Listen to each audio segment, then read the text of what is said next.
Galvoji, kad kelių taisyklės keistos? Europoje jos gali priversti pasimesti net vietinius. Žieminės padangos. Daugelyje Europos šalių žiemą užtenka padangų su Alpių simboliu. Turi kalniuką su snaige ir važiuoji ramiai. Amerikoje dažniau pasimelsiu ir pravažiuosiu.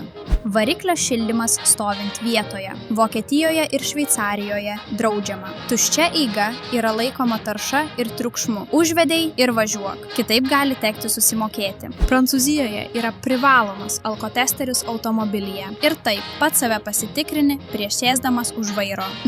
Nori važiuoti magistralėmis? Pirmiausiai susimokėk kelių mokestį. Šveicarijoje, Austrijoje, Čekijoje. Perki leidimą ir tik tada pirmyn. Lietuvoje lengviesiems to nereikia. O kai kur net negalima plauti ar remontuoti mašinos kieme. Vokietijoje ir Šveicarijoje. Tai ribojama dėl aplinkosaugos. Kitaip tariant, Europoje taisyklės kiekvienoje šalyje skiriasi, nors žemynas tas pats.